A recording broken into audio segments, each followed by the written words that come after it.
आज के हमारे कार्यक्रम का विषय है कि किसानों की क्षमता वृद्धि हेतु विभागीय प्रशिक्षण। और विषय के बारे में संपूर्ण जानकारी देने के लिए हमारे कार्यक्रम में मौजूद हैं ईश्वर लाल यादव जी। आप निदेशक हैं राज्य कृषि प्रबंध संस्थान दुर्गापुरा जयपुर से। सर, आपका कार्यक्रम में बहुत बहुत स्वागत है। किसान साथियों, आज आप हमें कार्यक्रम में फ़ोन कर सकते हैं। फ़ोन करने के लिए हमारे फ़ोन नंबर है 2704-999। हमारे दूसरे फ़ोन नंबर है 27040998। यदि आप जयपुर के बाहर से फ़ोन कर रहे हैं तो जयपुर का एसटीडी कोड लगाना ना भूलें, जो कि है 0141। और कार्यक्रम में आज वही किसान साथी फ़ोन करें जो कि प्रशिक्षण से संबंधित जानकारी प्राप्त करना चाहते हैं। सर, सबसे पहले हम जानना चाहेंगे कि हमारे किसान साथी जब वो खेती करते हैं तो उनको एक इच्छुक रहता है वो नए ज्ञान प्राप्त करने की, नए कौशल प्राप्त करने की। तो अगर वो तकनीक के बारे में जानकारी प्राप्त करना चाहता है तो विभाग के द्वारा किस प्रकार से प्रशिक्षण की व्यवस्था रहती है जो हमारे किसान साथी तक पहुंच पाती है? देखिए किसान भाइयों, विभागीय योजनाएं हैं, उसमें हम बहुत सी सुविधाएं अनुदान पे देते हैं, प्रशिक्षण के माध्यम से देते हैं जी। तो विभिन्न सुविधाएं कृषकों के लिए होती हैं। उनमें से आज विशेष रूप से मैं चर्चा करना चाहूँगा कि जो किसान है उसमें क्षमता वृद्धि कैसे हो, कैसे खेती की जाए, उन्नत खेती कैसे की जाए, पड़ोसी राज्य में कैसे की जा रही है, दूसरे देशों में कैसे की जा रही है। तो इन सब का ज्ञान होना किसान को आवश्यक है, क्योंकि आज का समय बड़ा तकनीकी का समय आ गया जी। तो उसके लिए समय समय पर प्रशिक्षण आयोजित करना जरूरी है। इसके लिए विभाग के द्वारा लोकल लेवल पे, पंचायत लेवल पे प्रशिक्षण दिया जाता है, ब्लॉक लेवल पे प्रशिक्षण दिया जाता है, जिला लेवल पे भी दिया जाता है।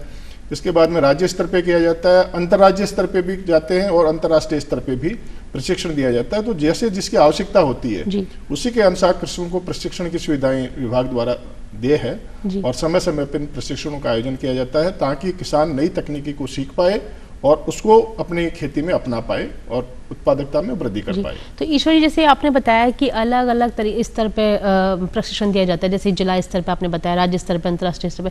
ये आप हमारे किसान साथियों को थोड़ा संक्षिप्त में बताइए कि जिला स्तर पे किस प्रकार से व्यवस्था है? देखिए किसान भाइयों, जो लोकल लेवल पे है वो ग्राम पंचायत स्तर पे जो हमारी एक दिवसीय प्रशिक्षण है वो आयोजित किए जाते हैं। जैसे किसी के प्रदर्शन लगा रहे हैं, मिनी किट लगा रहे हैं या और कोई इस तरह का है तो उसके लिए एक आत्मा योजना है हमारे, उसमें हमारा जो जिला स्तरीय अधिकारी हैं उसके माध्यम से हमारा जो कार्यकर्ता होता है, जो उसको सुपरवाइजर कहते हैं, तो ग्राम स्तर पे और ब्लॉक स्तर पे विभिन्न प्रकार के एक दिवसीय, 2 दिवसीय प्रशिक्षण आयोजित किए जाते हैं। उसमें जैसे रबी की फसल आ रही तो रबी के लिए में कैसे खेती करें, या किसी पर्टिकुलर खेती के लिए है, किसी फसल के लिए है, उसके लिए भी प्रशिक्षण दिया जाता है। और किसी उन्नत तकनीकी है उसके बारे में भी प्रशिक्षण दिया जाता है जी। इसके बाद में आता है जिला स्तर पे। तो जिला स्तर पे यदि किसान लेना चाहता है तो जिला स्तर पे भी प्रशिक्षण दिया जाता है। उसमें डिफरेंट जो हमारे जो ब्लॉक के आदमी हैं उनको सेलेक्ट किया जाता है और एक समान रुचि के अनुसार जो भी हम करते हैं कि एक ही ग्रुप के, जैसे कोई प्याज की खेती करना चाहता है, कोई गेहूं की खेती करना चाह रहा है, कोई हमारे जो पॉली हाउस में खेती करना चाह रहा है, या जो हमारे जल प्रबंधन के लिए माइक्रो इरिगेशन का है, हमारे हैं ड्रिप है, इस तरह के जो तकनीकी प्रशिक्षण हैं वो जिला स्तर पे किए जाते हैं। और विभिन्न पंचायत समिति स्तर से कृषकों को बुलाया जाता है और उसमें 1 दिवसीय और 2 दिवसीय प्रशिक्षण उसमें किए जाते हैं और उसके माध्यम से किसानों को हम प्रशिक्षण देते हैं। इसके बाद में एक राज्य स्तर पे भी होता है। तो राज्य स्तर पे एक कॉमन जो विषय होता है जी, जिसको हम देखते हैं कि नहीं हमारे को बिल्कुल हाईटेक खेती करनी है जी। जैसे पॉली हाउस में कैसे करें, शेड नेट में हाउस में कैसे करें, हमारी जो माइक्रो इरिगेशन का हर बूंद का सदुपयोग कैसे करें, या नई कोई खेती आ गई खजूर की खेती, छोटी से लेकर बड़ी बड़ी बारीकियां उनको बताई उसमें है जी। तो वहाँ पे हर जिले से हम 2-2, 4-4, 5-5 कृषक बुलाते हैं और इसके लिए एक हमारे विभाग का है, वहाँ पे राज्य कृषि प्रबंधन संस्थान दुर्गापुरा जयपुर में है जी। वहाँ पे भी कृषकों को बुलाते हैं। 2 इसके सब सेंटर हैं, टोंक में है और कोटा में है, वहाँ पे बुलाते हैं। उसमें विभागीय अधिकारियों को भी देते हैं और किसानों को भी देते हैं। एक हाईटेक हॉर्टिकल्चर के जो है हमारे उद्यानिकी में काफ़ी काम किया जा रहा है, तो हमारे एक इंटरनेशनल हॉर्टिकल्चर ट्रेनिंग सेंटर है दुर्गापुरा में, वहाँ पे बुला के किया जाता है। और हर जिला स्तर पे एक एक हमारे आत्मा के अंदर एक ट्रेनिंग सेंटर बनाए हुए हैं, वहाँ उनको लाके और प्रशिक्षण दिया जाता है जी। ताकि वो उसको सीख पाए और कर पाए। ईश्वर जी, जैसे आपने बताया कि ना किसानों को बुलाया जाता है, तो उस मतलब किस प्रकार से व्यवस्था रहती है कि किसानों से संपर्क करने की, कि वो संस्थान में आकर के जानकारी प्राप्त करें या प्रशिक्षण लें? देखिए, जो किसान की आवश्यकता होती है उसमें एक हमने राज किसान साथी पोर्टल है, उसमें वो अपनी इच्छा है कि मैं प्रशिक्षण लेना चाहता हूं तो वो उसमें भी करते हैं। और हमारा जो कार्यकर्ता है फील्ड लेवल पे, ग्राम स्तर पे है, पंचायत स्तर पे है, वो उनके संपर्क में रहता है जी। तो उसके माध्यम से भी उसको करते हैं कि नहीं हमारे को इस तरह का प्रशिक्षण है, या विभाग द्वारा कोई स्पेशल प्रशिक्षण किया जाता है तो वो एक मैसेज हमारे फार्मर्स तक पहुंचाता है, और फार्मर्स जो इसमें रुचि रखते हैं वो उसके माध्यम से, या हमारा एक जो राज किसान साथी पोर्टल है, एक मोबाइल ऐप भी है राज किसान साथी पे, उसमें कि मैं इस तरह का प्रशिक्षण चाहता हूं तो उसके भी हम लिस्ट करते रहते हैं, और जब भी इस तरह के प्रशिक्षण होते हैं तो प्रायोरिटी पे उनको बुला के और वो किया जाता है। यानी कि वो किसान संपर्क में रहता है जानकारी प्राप्त करने के राज किसान साथी पोर्टल पर, और विभाग के भी वह संपर्क में रहता है कि किस प्रकार से प्रशिक्षण प्राप्त करना है, जानकारी प्राप्त करनी है। अगर हम बात करें कि इसी जानकारी को अंतर्राष्ट्रीय स्तर पर किस प्रकार से प्राप्त किया जाता है, क्या उसके लिए क्या व्यवस्था है प्रशिक्षण की? देखिए, अंतर्राष्ट्रीय स्तर पे भी हम फार्मर्स को इसी बजट घोषणा में आपके बार सरकार ने घोषणा की है कि हम 100 कृषकों को विदेशों में प्रशिक्षित करवाएंगे जी। और उसके लिए इजराइल काफ़ी विकसित देश है खेती के मामले में जी। और उन्नत खेती करता है, और वहाँ पे सबसे मोटी बात है कि वहाँ हर पानी का, हर बूंद का सदुपयोग होता है जी। हर पानी बूंद से कैसे उसका करके खेती की जा सकती है, ज़्यादा उत्पादकता कैसे बढ़ाई जा सकती है इसमें है। और जो ये हाईटेक हॉर्टिकल्चर है जिसमें संरक्षित खेती है, पॉली हाउस में कैसे करें, ग्रीन हाउस में कैसे करें जी। ये सारी चीज़ें हैं, तो वहाँ पे ये काफ़ी एडवांस कंट्री है जी। वहाँ पे हमारे को ले जाने का है। और इस साल जो है वो 100 कृषकों में 80 किसान हैं वो हमारे खेती से जुड़े हुए होंगे, और 20 किसान हमारे जो पशुपालक या डेयरी से जुड़े हुए हैं जी। वो होंगे। इस तरह 100 कृषकों का एक ग्रुप बनाया जाएगा, और उनको वहाँ पे इजराइल या उनके नियर बाई जो भी कंट्रीज का जो होगा वहाँ पे ले जाके, और हमारी जो उन्नत तकनीकी हैं जी, हाईटेक जो एग्रीकल्चर है उसके बारे में ट्रेंड किया जाएगा। क्योंकि जैसे पीछे का देखते हैं तो जैतून की खेती है जी। जैतून की खेती यहाँ नहीं होती थी, लेकिन इजराइल में गए और जैतून की खेती हमारे यहाँ पे करने लगे जी। ऐसे ही जैसे पहले हमारे ग्रीन हाउस, पॉली हाउस इस तरह का नहीं होता था, क्योंकि जो एडवर्स कंडीशन होती है क्लाइमेट की, बहुत गर्मी पड़ रही है, सर्दी पड़ रही है यहाँ है, तो उसमें वो खेती नहीं कर पाते थे।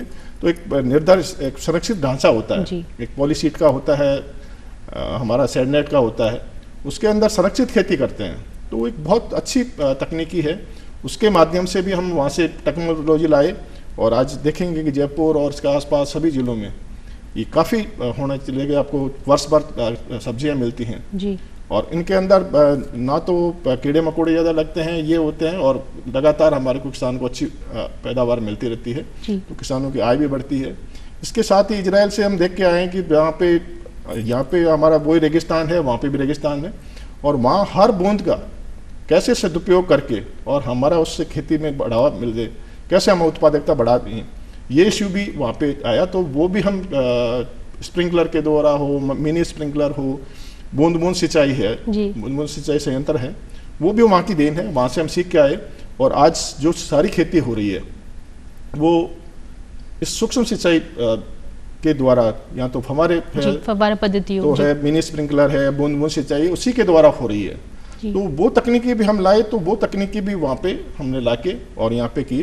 तो इस तरह की जो डिफरेंट जो हमारे उद्यानिकी में हैं या और कोई दूसरी फसलें हैं, वहाँ पे वो जाके सीखते हैं, वहाँ देख के आते हैं और फिर उसको वहाँ पे अपनाते हैं जी। तो हमारे किसान साथी ये बात तो बहुत अच्छे से जान गए कि वो प्रशिक्षण प्राप्त करके अपनी खेती किसानी से बहुत अच्छा लाभ कमा सकते हैं। और जैसा कि ईश्वर जी ने बताया कि छोटी छोटी बारीकियों का इस्तेमाल किया जाता है, आपकी किस प्रकार की मिट्टी है आप उस प्रकार की खेती कर सकते हैं, जहाँ पानी कम है तो आप किस प्रकार की खेती वहाँ कर सकते हैं, इन सब तमाम जानकारियों का आपका प्रशिक्षण दिया जाता है।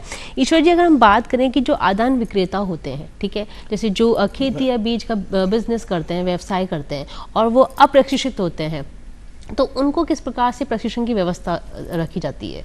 मैं एक बार इसमें थोड़ा सा ऐड करना चाहूँगा कि इसके लिए जो अंतर्राष्ट्रीय प्रशिक्षण प्राप्त करना चाहते हैं वो अभी विभाग द्वारा 25 सितंबर तक जी, जो जो इजराइल जाकर के इजराइल प्रशिक्षण जाना प्राप्त चाहते करना हैं चाहते उनके हैं लिए 25 सितंबर तक आवेदन मांगे गए हैं जी और उनमें कुछ योग्यताएं रखी गई हैं। उनमें मेन योग्यताओं में रखा है कि पहले तो एक वो उसके पास जमीन होनी चाहिए, 1 हेक्टेयर जमीन होनी चाहिए, जी, वो 10 साल से खेती का काम करते हुए होना चाहिए, अनुभव होना चाहिए जी, उन्नत खेती करता हो, जैसे पॉली हाउस है, ग्रीन हाउस है, डेयरी करता हो, यहाँ पर अच्छे पशुपालन करता हो, जी, तो इस तरह के बूंद बूंद सिंचाई को अपनाता हो, ये है। उसकी एजुकेशन है वो इम्पोर्टेंट है, उसकी आयु है वो 55 वर्ष से ज़्यादा नहीं होनी चाहिए, जी, उसके कोई क्रिमिनल केस नहीं होना चाहिए, वैलिड पासपोर्ट होना चाहिए। जी, तो इस तरह की जो योग्यताएं हैं, उन योग्यताओं के बेस पे वहाँ पे हम उसका चयन करेंगे। उसमें जैसे वो नेशनल लेवल पे या राज्य स्तर पे, पंचायत ब्लॉक स्तर पे यदि कोई अवार्डी है, यदि उसको पुरस्कार मिला है तो उसको भी उसमें वेटेज दिया जाएगा। इसके अलावा वो यदि कोई किसी इंस्टीट्यूट में है, जैसे एफपीओ है, पंचायत समिति स्तर पे है या किसी तरह का पदाधिकारी है जी, और जो इस एग्रीकल्चर से जुड़े हुए हैं, तो उसका भी उसमें एक वेटेज दिया गया है। जी, तो ये कुछ क्राइटेरियाज उनके लिए रखे हैं जी, और इन क्राइटेरियाज का नंबर भी फिक्स किया हुआ है कि जब कोई ये नहीं कहे कि नहीं सर उसका कर दिया और हमारा नहीं हुआ, जी, तो उसके लिए एक क्राइटेरिया रखा है कि सबसे पहले तो वो यदि खेती कर रहा है, जी, खुद किसान है, इसकी है, तो उसके लिए उसके मार्क्स डिसाइड किए हुए हैं कि जो उसके पास लैंड है तो उसके 10 नंबर होंगे, जी, यदि उसके बाद में 5 नंबर होंगे उसके, और उसके बाद में यदि वो 10 साल से खेती कर रहा है तो उसके 10 मार्क्स होंगे। जी, इसके बाद में यदि वो उन्नत हाईटेक एग्रीकल्चर कर रहा है, MIS माइक्रो इरिगेशन को अपना रहा है, बूंद बूंद सिंचाई कर रहा है या पॉली हाउस लगा रखा है, उन्नत पशुपालन कर रहा है, जी, सबके लिए एक सीमा निर्धारित उसके कर रखी है। 20 मार्क्स दिए हुए हैं। यदि वो किसी तरह का अवार्ड है, अवार्डी है, पुरस्कार प्राप्त किया हुआ है, जी, उसके भी 20 मार्क्स हैं। मतलब हर तरह की योग्यता निर्धारित कर रखी है, लेकिन हमारे किसान साथियों को भी ये जानना जरूरी है कि 25 सितंबर इसके आवेदन की अंतिम तिथि है। तो हमारे अगर जो किसान इजराइल जाकर के प्रशिक्षण लेना चाहते हैं अपनी खेती किसानी से संबंधित, तो वो आवेदन का अंतिम जो तिथि है 25 सितंबर, इसको याद रखें। और जो योग्यता है अभी ईश्वर जी ने बताई, उसका विशेष ध्यान रखना है, क्योंकि यदि आप योग्यता पर आप परिपूर्ण होंगे तभी आप इसके लिए आवेदन कर सकते हैं। सर, अगर हम बात करें, जैसे हमने पहले भी ये सवाल उठाया था कि जैसे जो हमारे आदान विक्रेता हैं उनको नवीन तकनीकियों का ज्ञान नहीं होता है, वो व्यवहारिक रूप से ज्ञानी होते हैं लेकिन नवीन तकनीकों का ज्ञान नहीं होता। तो अब ऐसे में जब वो खेती बीज का व्यवसाय करते हैं तो उनको प्रशिक्षण की आवश्यकता पड़ती है, तो उनके लिए विभाग द्वारा क्या व्यवस्था होनी चाहिए? कि पहले जो हमारे आदान विक्रेता थे जो खाद बीज और दवाइयों का बिजनेस करते थे, पहले उसके लिए कोई योग्यता नहीं थी। जी, धीरे धीरे हम इसका हमारा काफ़ी ये जो नया है आदान है, वो केमिकल फर्टिलाइजर भी आए, पेस्टिसाइड भी आए और उनका अंधाधुंध प्रयोग करना लगे, तो उसके कोई साइड इफेक्ट भी आए काफ़ी, जैसे इस तरह के हैं उसके नेगेटिव इफेक्ट आए। तो अब भारत सरकार ने एक सोच आई कि क्यों नहीं, जैसे हर व्यवसाय के लिए एक निर्धारित योग्यता होती है, तो कृषि व्यवसाय के जो भी ये इनपुट डीलर काम करते हैं उनके लिए भी योग्यता है। तो अब उनके लिए एक BSc एग्रीकल्चर स्नातक स्तर का होना चाहिए लाइसेंस लेने के लिए, उसी को लाइसेंस दिया जाएगा। लेकिन पुराना यदि अपन उठा के देखते हैं तो जो इलिटरेट था, कोई 5वीं पास था, किसी आर्ट से था, किसी दूसरे सब्जेक्ट से था, तो उसको ये पता नहीं कि खाद कैसे काम करता है, कौन सी दवाई काम मिलनी, कौन सा कीड़ा है तो कौन सी बीमारी में दवाई काम आएगी, वो पूर्णतः उस विषय से संबंधित नहीं होता, विषय से संबंधित नहीं होते थे। तो जो कंपनी वाला जो बता दे उसमें वही दे देता था और उनका अंधाधुंध प्रयोग होता था। अब उसमें क्वालिफिकेशन डिसाइड कर दी। जब क्वालिफिकेशन डिसाइड कर दी तो भारत सरकार पे ये दिक्कत आई कि जो ऑलरेडी हमारे जो 50,000 डीलर काम कर रहे हैं भारत सरकार स्टेट में, अब 50,000 डीलर में जो बहुत हो सकते हैं कुछ क्वालिफाइड हैं, कुछ नहीं है। अब उनको ये तो है नहीं कि हम उसको कर दें कि नहीं आप को व्यवसाय नहीं करने देंगे। तो उन्होंने एक रास्ता निकाला है। एक हमारा एक मैनेज इंस्टीट्यूट है हैदराबाद में, जो नेशनल लेवल का इंस्टीट्यूट है, वो हमारी जो विस्तार सेवाएं हैं उनके लिए प्रशिक्षण और वो करता है। ऐसे स्टेट में हमारा राज्य कृषि प्रबंध संस्थान है जो ये हमारी विस्तार सेवाएं हैं कृषि की, उनके लिए ट्रेनिंग देता है। तो उन्होंने उसको अपेक्स बॉडी को बनाया कि जो भी हमारे ऐसे डीलर हैं जो निर्धारित योग्यता नहीं रखते हैं, तो वो 1 वर्षीय डिप्लोमा उसमें कर सकते हैं। और इस डिप्लोमा की एक सबसे बड़ी खासियत क्या है कि उनका व्यवसाय प्रभावित नहीं हो जी। इसके लिए उन्होंने क्या किया कि वीकेंड पे शनिवार को रख सकते हैं, इतवार को रख सकते हैं, ताकि उनका उसको दुकान वगैरह को बंद भी नहीं करना पड़े जी। और वो भी ले लें। तो वीकेंड पे ये प्रोविजन रखा कि वीकेंड पे आएंगे और वीकेंड पे वो प्रशिक्षण ले लेंगे जी। तो वहाँ पे उनका जो है वो उनके लिए है। और यदि वो ऐसे हैं कि जो एज्ड हैं या वो है दूसरे बच्चे उनके परिवार में कोई लेना चाहते हैं तो उनके लिए भी है जी। तो उनमें क्या कर रखा है कि जो हमारा ऑलरेडी रजिस्टर्ड है और वो यदि प्रशिक्षण लेना चाहता है, डिप्लोमा करना चाहता है, तो उसको अनुदानित दर पे हम उसको करवाते हैं। उसकी 20,000 रुपये फीस रखी हुई है जी। यदि वो हमारे पहले से करता आ रहा है और वो डिप्लोमा करना चाह रहा है तो उसे 10,000 रुपये लिए जाते हैं, 10,000 सरकार देती है। यदि उसका कोई परिवार के सदस्य या अन्य सदस्य कोई प्रशिक्षण लेना चाहता है जी। और डिप्लोमा करना चाहता है तो उसको पूरा 20,000 रुपये देके और वो उसमें कर सकता है जी। अब इसके सबसे मोटा एक हमारा जो इसका मुख्य उद्देश्य था, उसका मुख्य उद्देश्य ये है कि हमारे ये इनपुट तो सप्लाई करते ही करते हैं, लेकिन हमारा एक सबसे मोटी बात आती है कि किसान का पाला सबसे पहले दुकान से पड़ता है। यदि उसको बीज की आवश्यकता होती है, कुछ कीड़ा लग गया, कुछ भी खाद की आवश्यकता है, तो वो सीधा दुकान पे जाता है। हमारे कार्यकर्ता हैं लेकिन उस कार्यकर्ताओं में कोई लिमिटेड है, लेकिन उसको उस दुकानदार के पास तो हर किसान को जाना पड़ेगा क्योंकि उसको खाद भी लेना है, बीज भी लेना है, दवा भी लेनी है। तो जब वो प्रशिक्षित नहीं होगा तो हमारे किसान को वो जो इनपुट है वो नहीं दे पाएगा जी। तो हमारा जो मेन उद्देश्य है उस इस डिप्लोमा के माध्यम से कि जो ट्रेन करेंगे वो हमारे पैरा विस्तार कार्यकर्ता के रूप में, जो हमारा जैसे सुपरवाइजर होता है, पैरा विस्तार कार्यकर्ता के रूप में काम करेगा। ईश्वर जी, जैसे कि आप विभाग से जुड़े हुए हैं ना, तो आप हमारे किसान साथियों को किस प्रकार से संदेश देना चाहेंगे इसके प्रति? मैं ये कहना चाहूँगा कि यदि हम इस तरह से उनको डिप्लोमा दे देंगे, कर देंगे, तो हमारा किसान जाएगा तो जाते ही उसको वो बताएगा कि नहीं कौन सा कीड़ा लगा हुआ है, किस तरह का, तो कौन से जो जेन्युइन है दवा उसको वही दवा देगा। वो ये नहीं कि 2 कट्टे मुझे खाद के दे दो, आवश्यकता नहीं है। वो पूछतेगा कि कौन सा खाद चाहिए, कौन सी फसल बो रखी है, तो ये सारी चीज़ें होंगी तो वो बताएगा तो वो सही सलाह देगा। विभिन्न योजनाएं हैं, योजनाओं के बारे में जानकारी देगा, किसान को बैठाएगा, किसान को समझा पाएगा। नहीं तो क्या होता है कि जब किसान जाता है वो जाता है कि नहीं चलो कम फसल पीली पड़ रही है, एक यूरिया कट्टा और डाल दो, ये कीड़ा है तो ये एक दवाई पेस्टिसाइड ले जाओ, ये फंजीसाइड ले जाओ। जैसे डॉक्टर जाते हैं ना, वो विटामिन की भी दे देता है, वो भी दे देता है, इतना भर दे देता है, वो दे देता है, उसमें आवश्यकता ही नहीं है कि उसको बीमारी नहीं है, फिर भी वो कह देगा एक फंजीसाइड भी ले जाओ, क्या मालूम कौन सी बीमारी है। तो वो यदि वो ट्रेंड होगा तो हमारे इनको बहुत बढ़िया तरीके से किसानों को समझा पाएगा जी, बिल्कुल। और हमारे उसमें योगदान दे पाएगा कि उत्पादकता कैसे बढ़े। और हमारा जो आज एक नेगेटिव इफेक्ट आ रहा है, जिस तरह से पेस्टिसाइड का और इसका फर्टिलाइजर का, केमिकल फर्टिलाइजर का यूज किया जा रहा है, उनका जुडिशियस यूज होगा और उसका इम्पैक्ट देख रहे हैं कि जिस तरह से केमिकल का यूज किया जा रहा है। आज कैंसर का देखिए क्या हालात है, हमारे कैंसर से डे बाय डे है। अब उसमें वेजिटेबल पे बिल्कुल, मतलब अपन देखें तो प्रशिक्षण की हर जगह आवश्यकता है। बिल्कुल ईश्वर जी, आप हमारे कार्यक्रम में आए, आप हमारे किसान साथियों को इतनी अच्छी जानकारियों से अवगत किया, आपका उसके बहुत बहुत धन्यवाद। किसान साथियों, यदि आप कार्यक्रम में पत्र लिखना चाहते हैं, कोई सुझाव देना चाहते हैं, तो उसके लिए आप हमें पत्र लिख सकते हैं। पत्र लिखने के लिए हमारा पता है कार्यक्रम कृषि दर्शन, दूरदर्शन केंद्र, जालना डुंगरी, जयपुर। और उम्मीद करते हैं कि आज का हमारे कार्यक्रम आपको बेहद पसंद आया होगा। दी गई जानकारियों का आप लाभ उठाएंगे। आपसे फिर होगी मुलाकात एक नए विषय के साथ। हमें दीजिए इजाजत। नमस्कार।